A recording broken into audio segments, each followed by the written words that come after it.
Hola amigos, ¿cómo se encuentran todos ustedes? Soy Claudia Romero y están en su programa Humanízate por una cultura en familia, 1670 de AM Radio Anáhuac, y nos encontramos también vía Zoom en Humanízate AC. En la página de, bueno, por favor, tenemos un canal ya inaugurado desde hace casi 2 meses y medio, ¿verdad, Nathan? Sí, así es. Y estamos subiendo ahora por vía Zoom a este canal todos los programas, así es que nos pueden ver, pueden también opinar sobre ellos por el Facebook en Humanízate AC. Díganos qué tal les está pareciendo, si hay un tema que quieran que abordemos también, avísenos, díganos por ahí y nosotros buscamos a los expertos, como el día de hoy tenemos aquí a Marieli del Río. Hola Marieli, ¿cómo estás? Hola Clau, buenas tardes a todos. Muy bien, muchas gracias. Qué gusto de volverte a ver. Nathan, buenas tardes también. Gracias, y bueno, pues yo le digo Marieli del Río, pero está súper preparada Marieli, y es una cuatacha de todos, y aquí en Humanízate necesitamos sensibilizarnos, saber que como seres humanos, todos a través de lo que hemos adquirido, podemos compartirlo y podemos entender que estamos viviendo en la sociedad para poder caer en conciencia cuál es el siguiente plan o la segunda parte que tenemos que abordar en esta contingencia que se está haciendo cada vez más grande, y el tema del día de hoy son las deudas sociales del COVID. Y le damos también la bienvenida a Nathan para que por favor nos ayude a presentar a Marieli del Río. Claro, con gusto. Antes que nada, les recordamos nuestras redes sociales. Estamos por Facebook e Instagram como Humanízate AC, en lo que es Twitter como Humanízate Radio, en LinkedIn como Humanízate AC, en Spotify como Humanízate AC y en Mixcloud como Claudia Romero. Recordarles también que están acá abajo en la descripción todas nuestras redes sociales, de ahí se pueden hipervincular hacia ellas y pues estaremos al pendiente y en contacto con ustedes. Y ahora sí, aprovechando la oportunidad, presento a la maestra a Mariloli Elizabeth de los Ríos Uriarte. Marieli. Marieli, perdón, me confundo con los nombres. Una disculpa, Marieli. No te preocupes. Marieli Marieli del Río. Elizabeth de los Ríos Uriarte, que es doctora en filosofía por la Universidad Iberoamericana, maestra en bioética por la Universidad Anáhuac, México Norte, licenciada en filosofía por la Universidad Iberoamericana, técnico en atención médica prehospitalaria, es decir, paramédico, digamos, por SUMA AC, Scholar Research de la Cátedra de UNESCO en Biótica y Derechos Humanos, miembro de la American Society for Bioethics and Humanities, miembro del Colegio de Profesionistas Postgraduados en Bioética de México, miembro de la Academia Nacional Mexicana de Bioética, miembro y secretaria general de la Academia Mexicana para el Diálogo Ciencia-Fe. Ha impartido clases en niveles de licenciatura y posgrado de la Universidad de Anáhuac, en la Universidad Iberoamericana, en la Universidad Panamericana y en el Instituto Superior de Estudios para la Familia. Además participó en distintos congresos nacionales e internacionales de filosofía y de bioética. Ha organizado además distintos focos académicos en distintas universidades nacionales y cuenta con publicaciones en revistas académicas y divulgación tanto nacionales como internacionales. Actualmente es profesora y titular de la Cátedra de Bioética Clínica de la Facultad de Bioética de la Universidad de Anáhuac. Pues, bienvenida. Gracias. Bienvenida, Marieli. Y una disculpa del nombre otra vez, de repente se me va. Es que también conocemos a una Mariloli, pero como puedas estar adaptando. No te preocupes, me cambian el nombre a cada rato. Sí, pero no hay problema. Ya, lo aclaramos. ¿Y qué te parece, Marieli, que estamos ahorita, pues esta sería como la segunda parte del programa que hicimos anterior sobre el COVID y qué era lo que estábamos pasando y cómo estaban actuando los hospitales y qué podíamos hacer nosotros como personas si teníamos un paciente enfermo, cómo vivíamos el momento. Pero ahorita en esta situación que nos encontramos, el escenario es muy distinto y me gustaría que nos ayudaras a profundizar un poquito y entenderlo para poder abordar un poquito más el tema. ¿Qué pasa a nivel nacional y en la región de América Latina con los temas de las deudas sociales del COVID? Mira, Clau, lo primero que me gustaría comentar es que, pues efectivamente ya pasó todo el remolino de la atención médica, de los dilemas bioéticos en la distribución de los recursos, o al menos no sé si haya pasado, pero estamos haciendo de cuenta que ya pasó. Entonces, ahora entramos a una nueva etapa en donde tenemos que afrontar las consecuencias que todo esto ha dejado a nivel social, a nivel personal, a nivel familiar, pero también un poco, pues pensando en los sectores que han sido más afectados por esta pandemia. Y justamente la semana pasada, dos organismos, el Coneval en México y la CEPAL para la región de América Latina, han publicado dos documentos justamente con 24 horas de diferencia uno del otro, el Coneval el 11 de mayo y la CEPAL el 12 de mayo, con estos dos documentos en donde pues plantean un escenario que la verdad es que no es nada alentador. Quizás yo hasta cuando lo veía decía, híjole, pues no sé si valga la pena hablar de esto porque apenas nos estamos recuperando un poco de las cuestiones del incremento día a día de las muertes en nuestro país, como para afrontar estas consecuencias. Pero me parece, lo comentábamos antes de comenzar esta transmisión, me parece que si no lo afrontamos y si no conocemos los datos que más o menos se estiman en áreas como la pobreza, en áreas como el desempleo, en las afectaciones para los niños y las niñas, para los adolescentes, para los jóvenes, para las mismas mujeres, pues tampoco vamos a poder encontrar estrategias para hacerle frente. Así que, pues mejor pasar el trago amargo de una vez, conocer estos datos para empezar a echar a andar estrategias que puedan impulsar estos sectores, ¿no? Entonces, pues ahora simplemente me gustaría a mí comentar pues varias cosas, ¿no? Que tienen que ver con esto que ya mencionaba yo, con el incremento de la pobreza en México y en la región de América Latina, el incremento de los índices de desempleo en México, que son verdaderamente alarmantes y que van a seguir siendo verdaderamente alarmantes. O sea, esta pandemia va a tener todavía consecuencias a largo plazo y diversos sectores que quizás no se abordan o quizás no tratamos de ellos porque pues sabemos que no son poblaciones que pues estén en la mente de los grandes empresarios ni del gobierno, pero que al final del día están ahí y por eso le he llamado a esta plática las deudas sociales del COVID, porque al final del día pues hay mucha población en situación de vulnerabilidad que ha sido también azotada por esta pandemia, ¿no? Entonces conviene pues un poquito abordar estos índices. Si te parece bien... Danos los datos duros porque aparte también estamos bien conscientes que mientras no hayan una vacuna, pues esto puede todavía agravarse un poco más, ¿no? Claro, claro. No, y ahora con los procesos de desconfinamiento, pues también digo, vamos a tener que jugar con estas dos amenazas, ¿no? O sea, continuar la vida relativamente. A mí no me gusta la palabra normalidad, la verdad es que yo creo que no vamos a regresar nunca a la normalidad, más bien habría que inventar un mundo nuevo, ¿no? Y seguir teniendo problemas de atención médica, de contagios, de distribución de recursos, etcétera, pero al mismo tiempo tenemos que convivir con los efectos secundarios de esta pandemia. Entonces, claro. Pues si te parece bien, pues pasemos al trago amargo otra vez. Pasamos a los datos duros. Mira, el documento de la Coneval que sacó la Coneval, que sacó el Coneval, perdón, en el 11 de mayo, es un documento que está descargable en la página de internet del Coneval, se titula La política social en el contexto del COVID-19 en México. Y es un documento que hace estimaciones en temas de pobreza, en temas de desempleo, por ejemplo, en los próximos meses de aquí a que acabe el 2020.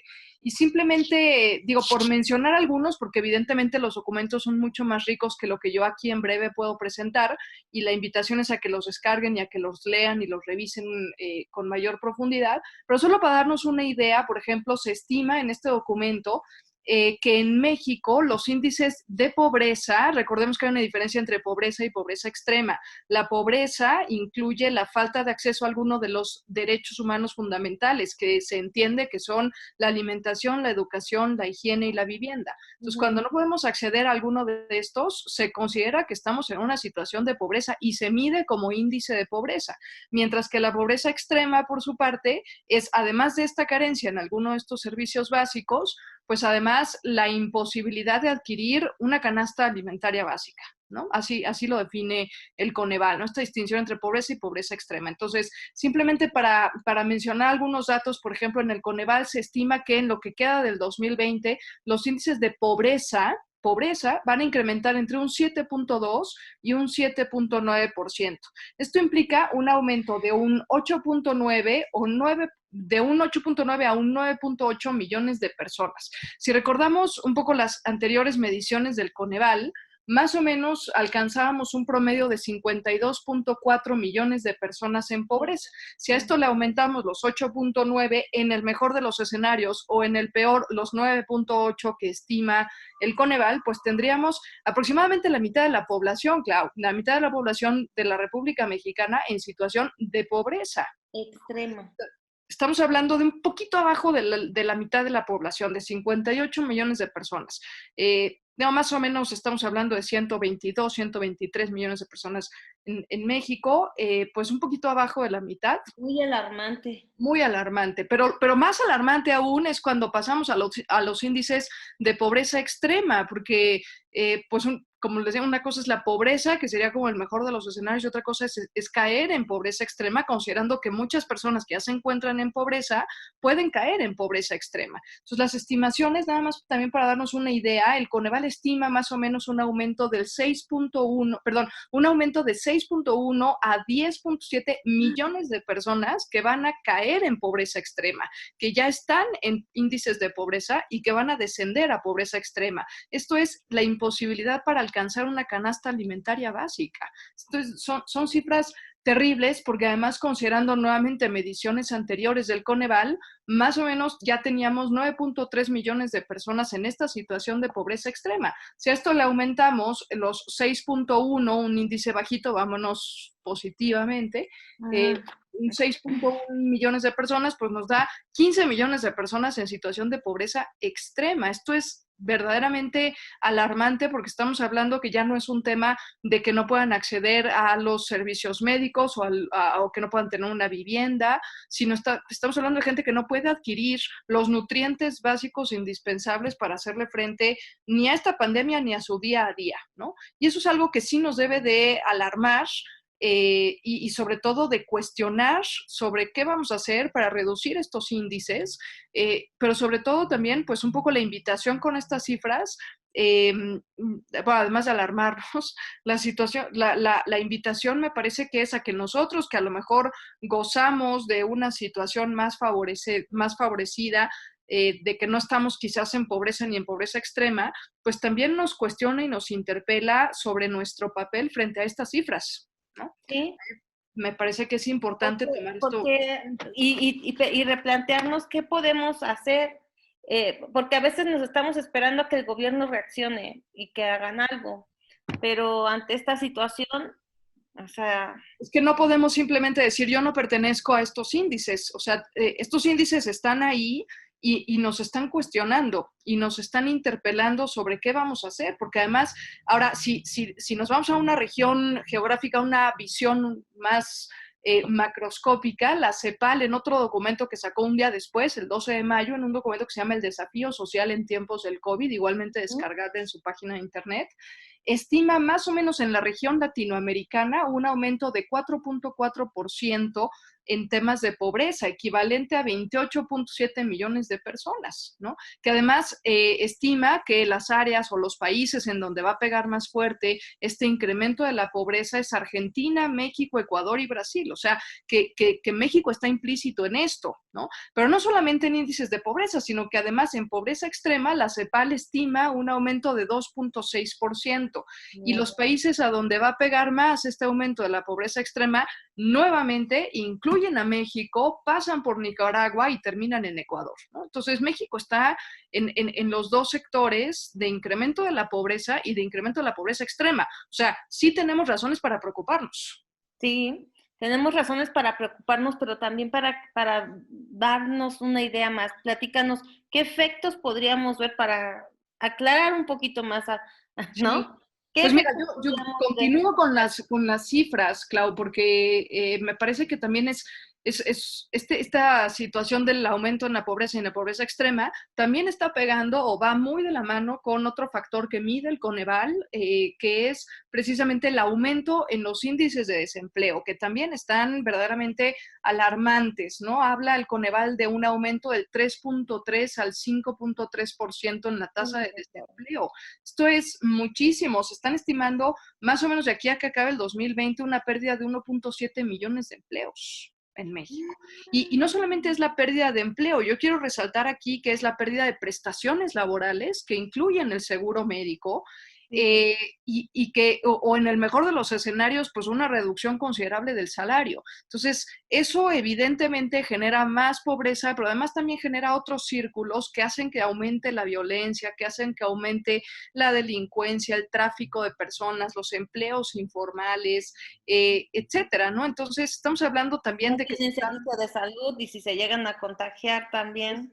Por eso, ¿no? Entonces, o sea, no nada más es la pérdida de empleo, es que la pérdida de empleo implica la pérdida de prestaciones laborales, dentro de las cuales la que más nos interesa en estos momentos es la atención médica, ¿no? Entonces, sí tenemos ahí un problema, porque además esta pérdida de empleos formales va a incrementar los índices del empleo informal, que además de no tener prestaciones de ley, pues puede incurrir en afectaciones a terceros, ¿no? Estamos hablando de tráfico de personas, de tráfico de sustancias, de incremento en índices de prostitución, de trata de blancas, etcétera, ¿no? Entonces, creo que también vale la pena tomar esto presente, porque además, ahora sí que platicamos de los sectores de la población que se ven afectados tanto por un incremento en los índices de pobreza como por un incremento en la tasa de desempleo, ¿no?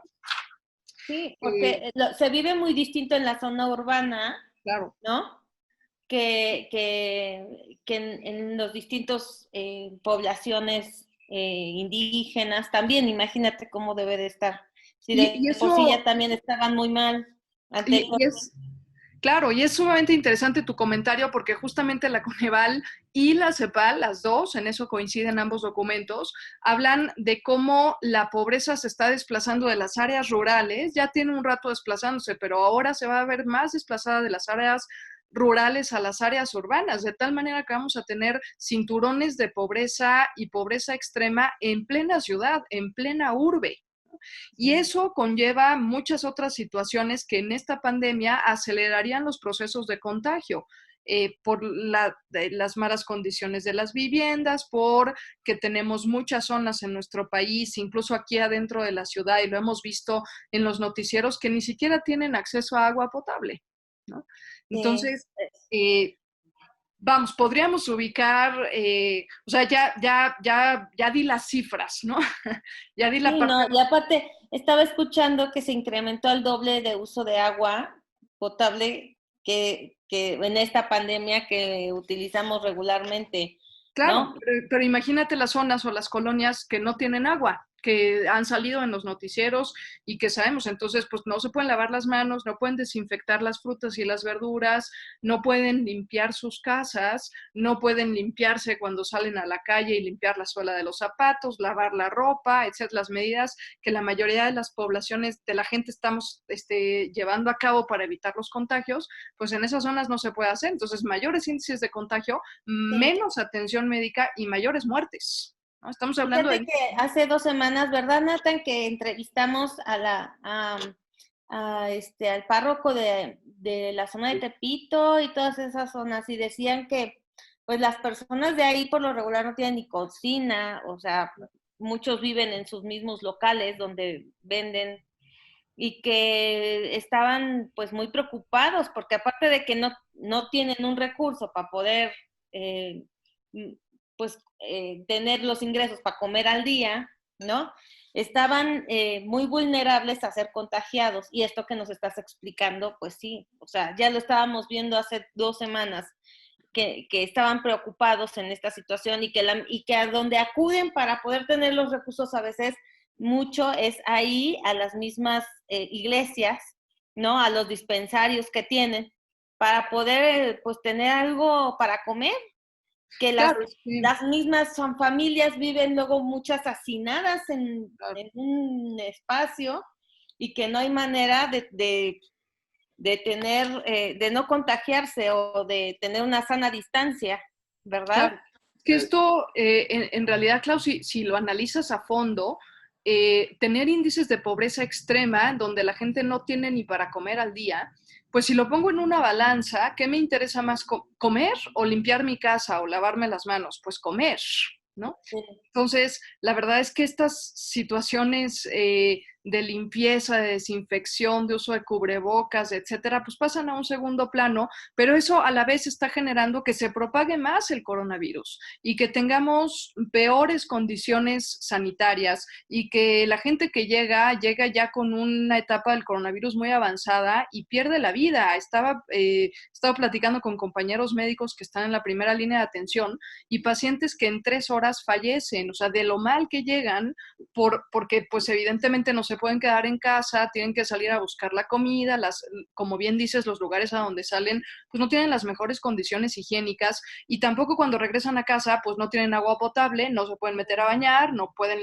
lavar la ropa, no se pueden desinfectar las manos y en consecuencia, pues eso genera una propagación del virus, además de muy rápida, mortífera, ¿no? Entonces, pues mira, yo traigo aquí algunos sectores simplemente, o sea, ya hablamos de los datos duros y fríos. Ahora, sería interesante como ver de qué manera estos datos están afectando a poblaciones, pues como los niños y las niñas, los adolescentes, los jóvenes. Muy importante que también nos decía, por ejemplo, Nathan, y cada panorama es distinto, porque muchos jóvenes van a perder, yo creo que hasta su escuela, porque también, o sea, no hay manera de pagar escuelas o universidades, ¿verdad? Claro, pues es que nuevamente, ¿no? ¿Qué me interesa más, comer o pagar la escuela? Pues comer, ¿no? Es la primera necesidad. Y justo, a ver, platícanos. Justo del tema de los jóvenes también, relacionados a los trabajos, es importante recalcar, por ejemplo, yo estoy haciendo prácticas ahorita en una televisora, creo que ya habíamos platicado el programa pasado, pero bueno, no importa, lo vuelvo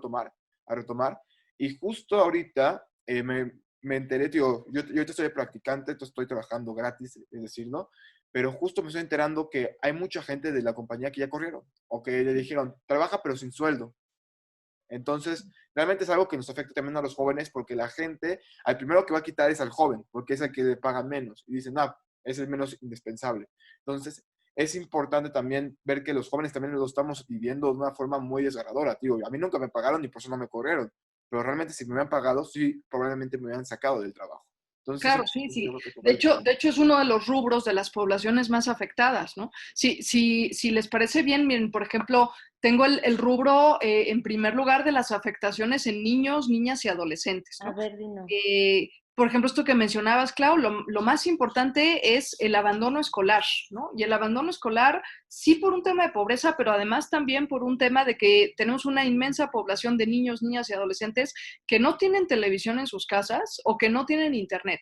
Y entonces en este tiempo de confinamiento no han estado siguiendo las clases en línea. Entonces eso va a provocar que eventualmente terminen por abandonar su educación, su sistema escolarizado, y esto no solamente va a llevar a eso, sino que además los índices de pobreza y de desempleo de los papás los van a llevar a insertarse en el trabajo infantil, que son alarmantes. Las cifras de la Organización Internacional del Trabajo más o menos ya reporta un promedio de 11 millones de niños de 6 a 17 años insertos en trabajo infantil, cosa que en principio por los derechos humanos debería estar prohibido, ¿no?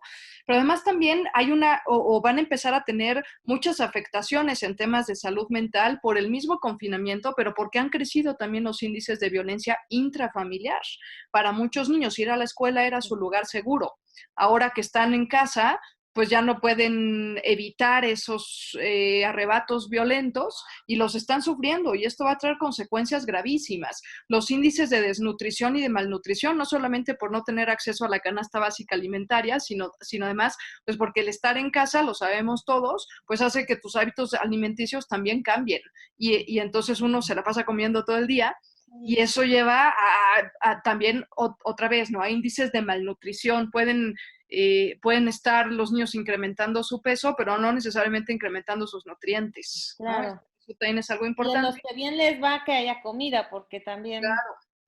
Claro, y otro tema también preocupante, visto en un promedio de 8 o 10 años a distancia, es que pues ahorita los papás no están llevando a sus hijos a vacunarse, porque justo tienen miedo de entrar a un hospital y contagiarse o que se contagien sus hijos. Y esto, la falta de vacunas, como por ejemplo ya estamos teniendo también a la par de la pandemia, estamos teniendo brotes de sarampión importantes. Entonces, si no se vacunan los niños contra el sarampión y contra sus vacunas regulares, en 8 o 10 años enfermedades que ya teníamos erradicadas van a volver a surgir por un rezago en los programas de vacunación, ¿no? Entonces eso, pues nada más por mencionar el tema de los niños. Si yo me voy a los adolescentes y a los jóvenes, lo que decía Nathan, vamos a experimentar un mayor problema para nuestra continuidad escolar, pero además para la inserción laboral. ¿Por qué? Pues porque simplemente ahorita no hay trabajos y los pocos que hay se están perdiendo. Entonces, ahora, los trabajos que se piensa que van a venir a futuro van a ser trabajos mucho más demandantes en horas y a la par, mientras no se descubra la vacuna, como decías, Clau, o un medicamento eficiente, pues van a ser trabajos que expongan a la población que salga y que estén en un mayor índice de posibilidades de contagio, ¿no? Y esto además se está reportando también serios problemas en la salud mental de los jóvenes, al grado de presentarse muchos, y se van a seguir presentando, la proyección es a que se sigan presentando, muchos suicidios y cuadros depresivos también en los jóvenes, justo porque no hay un futuro, porque no hay trabajo, porque hay pobreza, porque cada día me reducen más el sueldo, porque cada día me exigen más horas de trabajo, pero me pagan menos, etc. Entonces, este escenario, pues de pronto te puede hacer caer en una desolación total y caer en suicidios, ¿no? Es Claro, muy... es que sí, el estrés que se está viviendo también para aquellos que están trabajando, bueno, no sé si tú lo notaste, pero la mayoría está trabajando más de lo que trabajaba. Claro, claro, por O sea, supuesto. estar en casa no significa que estás más tranquilo porque permaneces más tiempo sentado, ocupas más horarios y a veces también las horas de comida lo haces rápido para poder seguir, Claro, ¿verdad? sí, sí, sí. Y eso está afectando Por cuidar tu trabajo. sí, claro, claro. Y eso está afectando especialmente a las mujeres. Al final platicamos un poquito de esa afectación a las mujeres que la están Sí, viviendo justo por el trabajo en casa, ¿no? sí, Mira, otro sector también que deberíamos de preocuparnos son los migrantes, ¿no? Porque además de la sí, desprotección legal que tienen, estamos hablando de que les cerraron las fronteras y eso provoca que se atasquen los lugares donde se quedaron, donde les agarró la pandemia, en el cruce, donde sea que les haya agarrado, ahí se quedaron varados. Entonces están experimentando muchas dificultades para su desplazamiento, pero en lo que se abren los procesos de confinamiento, los centros o bien de detención de migrantes o las casas de acogida para ellos, pues a lo mejor pueden tener condiciones de hacinamiento, condiciones higiénicas precarias, y además el tema de los migrantes es seriamente preocupante porque si un migrante se enferma, no va a buscar ayuda médica, porque buscar ayuda médica lo inserta en una dinámica de formalización y de que va a aparecer en las agendas públicas, y al aparecer en las agendas públicas lo van a deportar. Entonces, Entonces, ¿por qué? Porque estaban diciendo que habían regresado a 3 migrantes, un hondureño, y que venían contagiados y estaban contagiando claro, y había ahorita un caos por esa claro. situación. Pero el miedo que tienen es que si piden ayuda médica van a ser vistos, ¿me explico? O sea, tienen un estatus de invisibilidad que mientras sigan invisibles, pues podrán llegar a su destino. Pero en el momento en que piden ayuda médica, se tiene que levantar un expediente clínico y entonces se vuelven formales y se vuelven visibles para los sistemas gubernamentales. Y en esos momentos, pues que la política siempre es para la deportación. Nunca, realmente, seamos honestos, nunca va a ser para la acogida y la integración de los migrantes, que debiera ser, ya eso nos ha invitado el Papa Francisco, pero la realidad es que más bien tiende hacia la deportación. Entonces no buscan ayuda médica, se incrementan los índices de contagio en los ambientes en donde están y por supuesto pues muchos en su tránsito hacia su lugar pues se emplean precariamente, a veces no con condiciones laborales adecuadas, a veces con un salario muy reducido, pero al final del día se emplean. Ahorita no se están empleando. Entonces también tenemos una pérdida de esos ingresos que de algún modo les ayudaban hasta cierto punto y de manera momentánea, por lo menos a llegar a sus destinos o por lo menos para mandar las remesas correspondientes hacia el resto de su familia. El caso de las mujeres es alarmante, ¿no? Porque la CEPAL reporta que en América Latina, por ejemplo, el 70% de las trabajadoras domésticas son mujeres migrantes y el trabajo doméstico en estos momentos también se ha perdido. Entonces, ¿de qué están viviendo esas mujeres? Y además están quedando hacinadas en lugares donde a lo mejor están explotando de ellas, están abusando de ellas, están recibiendo malos tratos o se están insertando en redes de trata de personas o en redes de prostitución o de prostitución infantil a veces.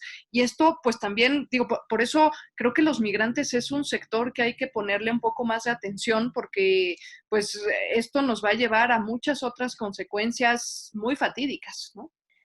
Okay, Marieli, fíjate que también este panorama que nos estás diciendo, híjole, es súper alarmante y muchos a lo mejor ni siquiera lo habíamos contemplado, pero todavía hablando sobre las dificultades que está pasando la mujer, ¿no? Y que el 70% de las trabajadoras son domésticas y están viviendo violencia. ¿Cuál será el índice que se está viviendo de violencia intrafamiliar en las familias, en las casas de todas ellas? ¿Qué está pasando?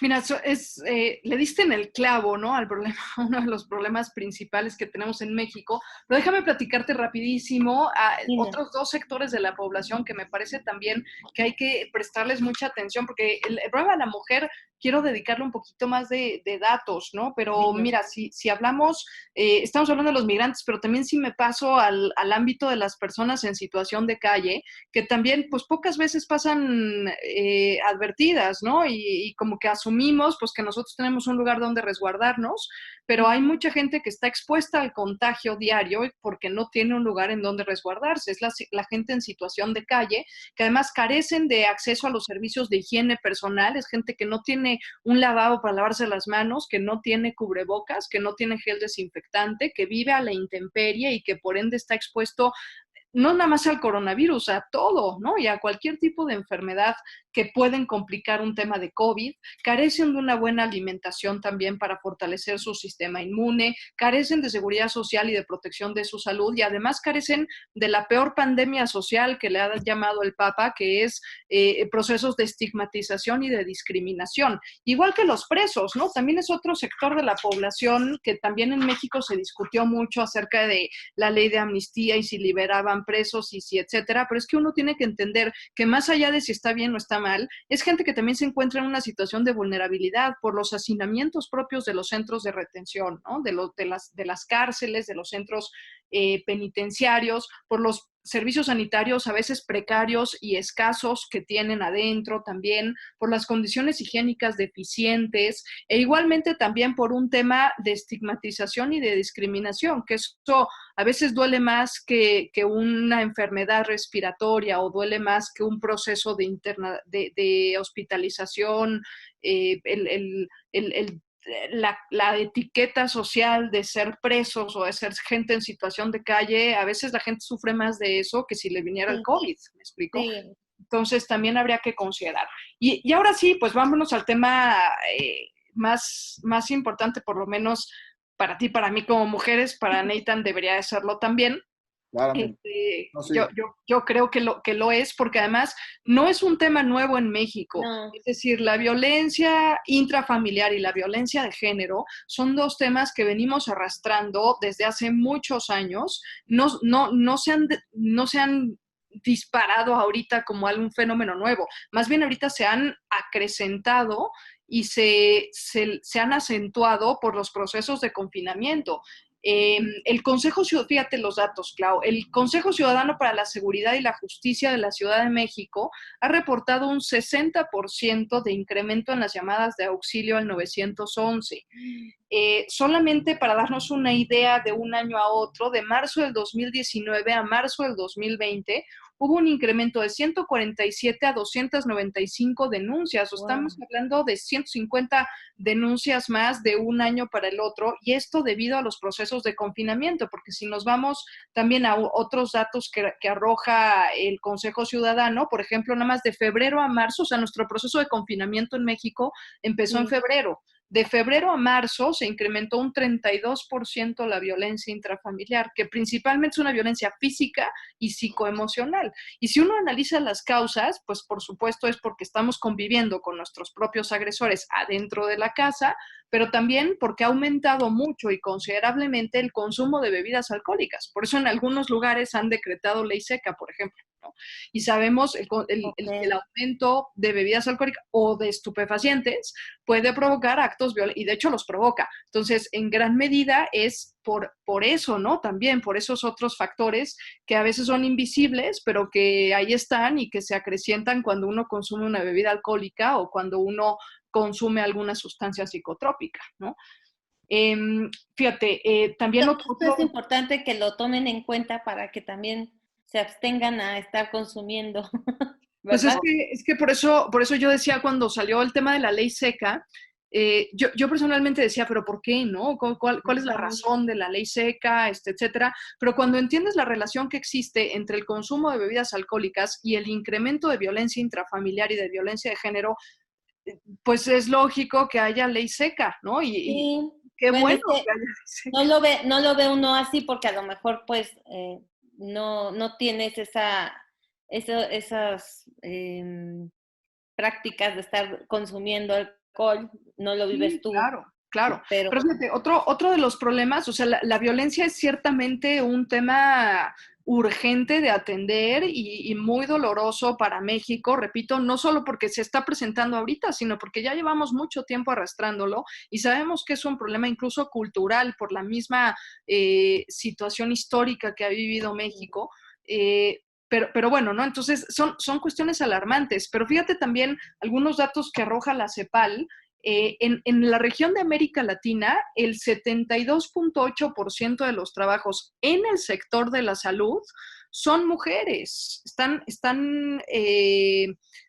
Los empleos los están ocupando las mujeres. Estamos hablando de doctoras, estamos hablando de enfermeras, de auxiliares, de técnicos, etcétera. Entonces, esto es preocupante porque entonces suceden dos cosas. La primera, se están incrementando las jornadas laborales de 8 a 12 horas, más o menos, es el promedio. En algunos hospitales hasta 16 horas de trabajo, cuando te pagan 8 nada más. Y aparte de todo, pues son ellas las que están en mayor contacto. Si estamos hablando de que son la mayoría de ellas, el 72.8 mujeres, pues tenemos el 72.8 de la población en América Latina expuesta a índices de contagio.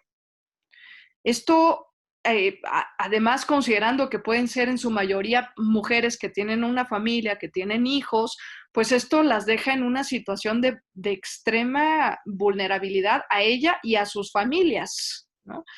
Eh, sí. es Y verdaderamente a los preocupante. hijos, porque, o sea, porque una vez que se vulnera también la integridad de la mujer, pues todos quedan expuestos en la Todos, familia. todos, claro, claro, ¿no? Entonces, o sea, es un efecto dominó. La mujer se expone, pero la mujer tiene una estructura familiar que también su afectación y sus posibles índices de contagio, pues también recaen abajo, ¿no? Y no solamente en el contagio a los hijos, caen en la ausencia de la mamá, caen en que, pues a lo mejor antes llegaba la mamá a las 6 de la tarde y ahora está llegando a las 2 de la mañana y los hijos tienen que prepararse su cena solos, tienen que atender sus tareas escolares solos, pero al mismo tiempo también tenemos casos de mujeres que no están empleadas en el sector salud, que están trabajando en casa, pero que al mismo tiempo tienen 3 o 4 trabajos Sí. porque hay un mayor índice también de exposición a perder el empleo porque tienes que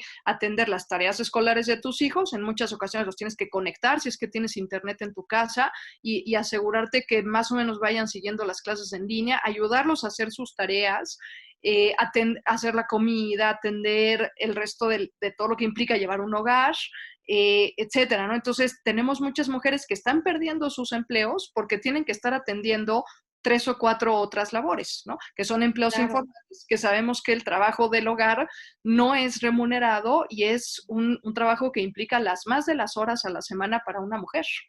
sí, así es.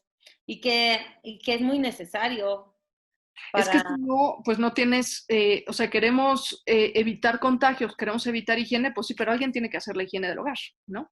Y, claro, y si tienes hijos pequeños, no la pueden hacer. O sea, sabemos que en esta pandemia, aparte de lo que ha quedado muy claro, es que o nos ayudamos todos adentro de la familia o no salimos adelante. Pero en caso de mujer o de un índice muy alto también que tenemos en nuestro país, de mujeres solteras, ¿no? sí, Que de están a cargo madres del cuidado, solteras, que están a cargo muchísimas. perdón, de madres solteras, exactamente, que están a cargo de sus hijos y que tienen a la vez un trabajo formal, pero 2 o 3 informales. Entonces, Sí. estamos hablando que tienen tres tipos de trabajo, más aparte las tareas propias del hogar. Entonces, ha sido un desgaste muy grande también para la mujer, pero además la deja expuesta a perder la mayor fuente de ingresos, porque tiene que conectarse a cierta hora, tiene que atender ciertos compromisos laborales que a lo mejor coinciden con el momento en que sus hijos se tienen que conectar a Internet para seguir la clase, ¿no? Claro. Bueno, estamos hablando de las mujeres en general, pero si yo hago subgrupos, y ya no quiero seguirlos alarmando, es lo último que voy a decir. Ahorita vamos a concluir a ver qué panorama podemos hacer cada uno desde No nos nuestra alarmas, casa. únicamente estoy dando la información. No pasa nada. ¿Cómo, Nathan? Que no nos alarmas, únicamente nos estás dando una información que... No, sí. Sí No quiero seguirlos alarmando, pero una cosa es hablar del universo de las mujeres en general y otra cosa es hacer subgrupos de mujeres dentro de las cuales podemos encontrar a las mujeres indígenas y tenemos un altísimo índice también de población afroamericana en nuestro país, sobre todo en el sur de la República Mexicana. Entonces, este grupo de mujeres dentro de las mujeres son las más vulnerables porque son personas que no estaban empleadas de por sí con todas las prestaciones de ley y ahora los pocos trabajos informales que tenían, pues también o los perdieron o sucede lo mismo que con el trabajo doméstico, o lo pierdes o te reducen el sueldo, ¿no? Entonces, esto las ha llevado también, pues, otra vez a buscar otras fuentes de ingresos que no precisamente son trabajos formales, que pueden ser nuevamente redes de prostitución, redes de trata de personas, redes pues incluso hasta de crímenes, ¿no? Sí, ahorita el crimen organizado está agarrando todo lo que da por una Claro, defensa. claro, por supuesto, pero además, pues son poblaciones que pues pueden ser sobreexplotadas muy fácilmente en esta situación y además con un estado de necesidad que las va a llevar a subemplearse en caso de que encuentren un empleo. O sea, ya no les va a importar la prestación, les va a importar tener un dinero al día para poder comprar algo de comer, ¿me explico? Entonces, muchas de ellas pueden sufrir actos de acoso o de abuso sexual y no van a denunciar. Lo malo de estas situaciones es que no van a denunciar porque si denuncian se meten en un sistema, nuevamente igual que los migrantes, se insertan dentro de un sistema de formalidad que puede hacerlas caer en evidencia de otras cosas que pueden a su vez afectarles. Entonces, dentro de por sí las mujeres es un grupo vulnerable en esta situación, vulnerable y vulnerado ya en esta pandemia, pero dentro de las mujeres indígenas o las mujeres afroamericanas que tenemos particularmente en el sur, como dije, son de las vulneradas, son las más vulneradas, ¿no? Entonces, creo que también es importante, o sea, a veces ayuda a ver este tipo de otros escenarios, Panorama.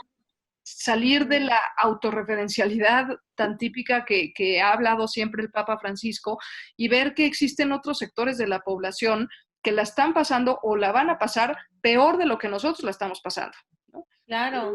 Y A sobre todo... veces salirnos de la burbuja nos Claro. ayuda también a entender que, bueno, aparte de que nuestra situación no está tan difícil, replantear qué vamos a hacer también, porque a partir de las decisiones que tomemos, podemos ayudar o entender que la situación la podemos mejorar en nuestro entorno y apoyar a un grupo de personas, ¿no? Claro, sí, o sea, conviene saber esto, a pesar de que a veces yo cuando terminé de leer los dos documentos, casi Lloras.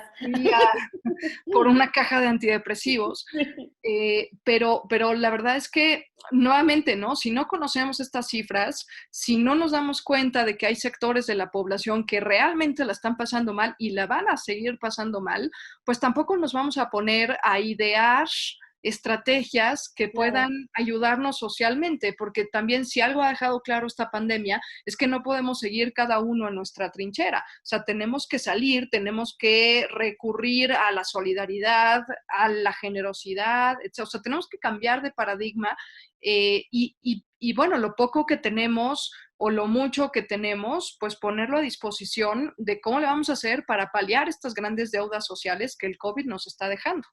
Claro, replantar también qué cosas sí podemos, porque, o sea, también pensando en que la economía tampoco no la tenemos nosotros tan no somos millonarios, ¿verdad? Pero Claro. sí, no también Ojalá fuéramos. tenemos que administrarnos, ¿verdad?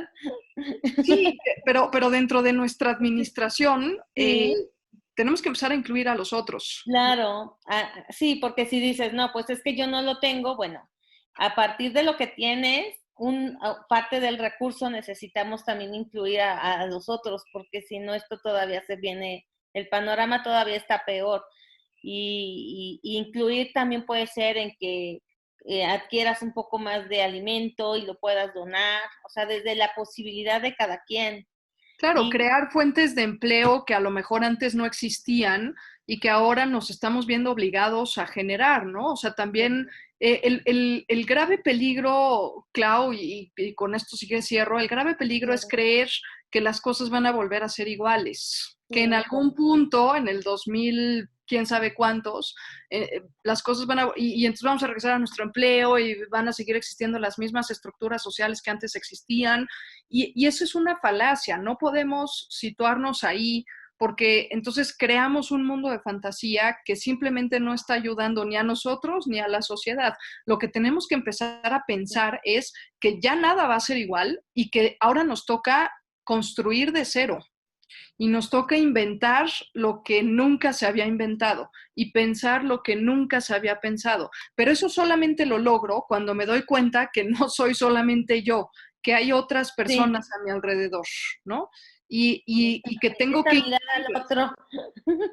Sí, es dejar de pensar en el yo para empezar a pensar en el nosotros. Es la única manera en que vamos a poder salir eventualmente al mundo y reencontrarnos de formas distintas.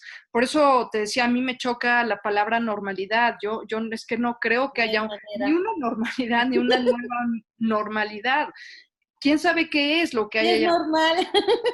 Ante Ya no este hay. panorama y ante cualquiera, Exacto, no hay manera exacto. de ver la normalidad. Exacto, ¿no? Sí, o sea, ya no hay manera, hay que inventar desde el término hasta la forma de inserción en el mundo, pero ciertamente tiene que ser un mundo más plural, un mundo más abierto a la diferencia, más abierto a integrar personas, más abierto a acoger a los migrantes, a dejar de estigmatizar socialmente a ciertos sectores de la población. Si no aprendimos eso, me parece que no aprendimos nada en esta pandemia, ¿no?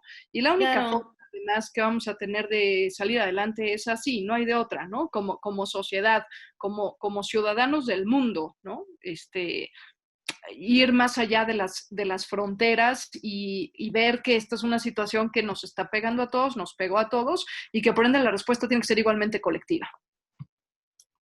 muchísimas gracias, Marieli, como ciudadanos del mundo, como ciudadana del mundo te agradezco que nos hayas abierto este panorama, que nos replanteemos y veamos qué es lo que vamos a hacer, cómo vamos a prepararnos para continuar, ¿no? Adelante con la pandemia, como se vaya presentando también el panorama, porque estos datos que nos diste, bueno, son hasta hoy, ¿sí? Exacto, claro. Y la pandemia no ha acabado, el virus ahí sigue. Y va a Entonces, seguir, y va a va a seguir. seguir. Entonces, tenemos que comenzar a buscar y a tener estrategias para seguir adelante. Y pues también no negarlo, o sea, no creer que por estar confinados ya no va a pasar nada, Exacto. ¿verdad? Sí, no, no, Que no. todo va a estar bien, ¿no? Tenemos que empezar a darnos a abrirnos, gracias por abrirnos este panorama para comenzar a replantear pues, ¿qué vamos a hacer, no? A nivel personal, familiar y después también por nuestra sociedad. Claro, Unirnos. Ujú. exacto. Es Pues que nuevamente gracias por esta compañía y al esta, contrario. esperemos tener luego otro programa, no sabemos cómo va a seguir, pero nos has ayudado muchísimo para también darle continuidad a todo lo que está pasando. Claro que sí, Clau. Pues al contrario, gracias a ustedes, gracias por este espacio. Gracias, Clau, gracias, Nathan, por el trabajo que hacen día a día para tratar de transmitir estos mensajes en un momento desolador y en un momento en que es muy fácil caer en la desesperanza, pero me parece que justo lo que no podemos hacer es caer en la desesperanza, ¿no? O sea, tenemos que buscar nuevas estrategias y tenemos que unirnos para salir adelante de esta situación. Pues al contrario, muchas gracias a todos. Yo quedo a sus órdenes y ojalá que tengamos otra oportunidad para seguir platicando, Clau. Muchas gracias. Claro que sí. A todos. Gracias y gracias, Nathan, también. Y gracias a todos ustedes que nos siguen por redes sociales en Humanízate AC. Por favor, contáctenos, díganos qué les está pareciendo, cómo le están pasando en su casa, cuál es el panorama que ustedes están viviendo para que nosotros también podamos entender, abrir todavía más nuestro panorama y saber qué podemos hacer por nuestro prójimo.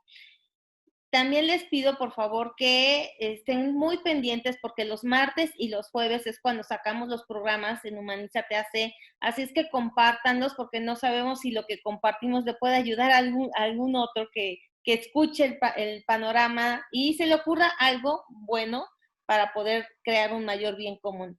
Pues hasta luego y que tengan un excelente día. Hasta luego, gracias. Gracias. Buenas tardes, gracias.